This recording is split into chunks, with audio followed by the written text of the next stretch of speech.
और एनडीए का लहर है।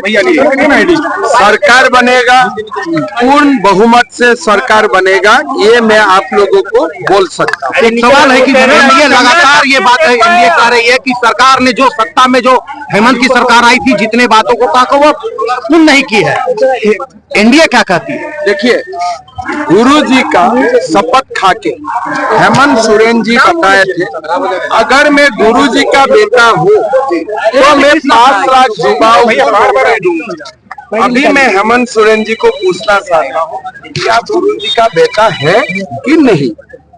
ये जो झारखंड का सरकार है, क्या बोला था कि मेरा बेटा बेटी का जब शादी होगा एक सोने का सिक्का दिया जाएगा।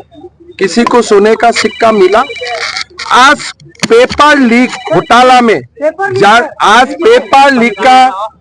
में झारखंड देश का नंबर 1 प्रदेश बन चुका है। सीजीएल का एग्जाम में जो बार बार घोटाला हुआ है, उससे झारखंड का युवाओं का सपना खत्म हो गया है। तो हमें झारखंड को ये बंटी बाबलू सरकार से बाहर निकालना होगा। झारखंड का युवाओं के लिए हम एक उम्मीद का साथ एक सरकार बनाना पड़ेगा। नरेंद्र मोदी जी झारखंड का युवाओं और मां को न्याय देगा। एक सवाल हाल में कहा कि सभी को जेल भेजेंगे। देखिए, 1990 के बाद यहाँ कभी कमल पहले हुसैनाबाद नाम ही तो नहीं होना चाहिए, है ना? कि इसीलिए मेरा लगता है बहुत दिन का बाद कमलेश जी का शरीर एनसीपी में था, लेकिन आत्मा हमेशा बीजेपी में था। शरीर और आत्मा भी दोनों बीजेपी में आ गया है।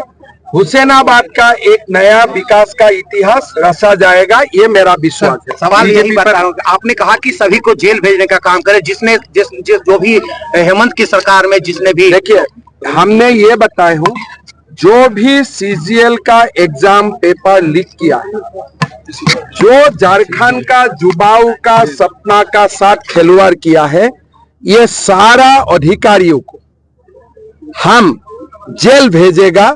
ये बीजेपी का वादा है झारखंड का युवाओं को। सर, बात का आरोप लग रहा है सर आप लोगों पर। क्या आरोप है?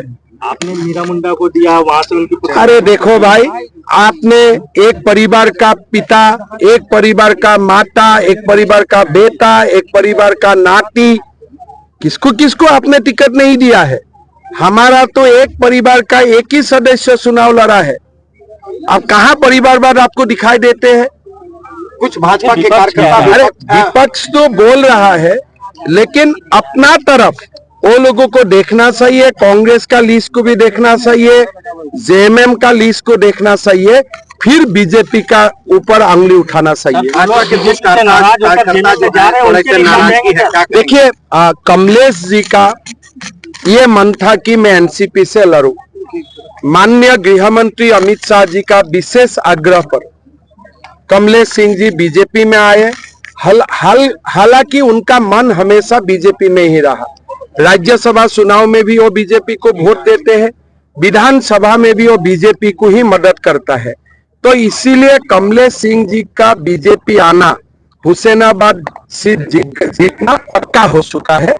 जो भी कोई बीजेपी का कार्यकर्ता का मन में अगर कोई दुख भी है कि भाई हमको टिकट नहीं मिला, मैं हाथ जोड़ के निवेदन करूंगा, ये चुनाव हमारा अस्तित्व का चुनाव है। ये चुनाव हम नहीं जीतेगा तो झारखंड घुसपैठिया लेके जाएगा।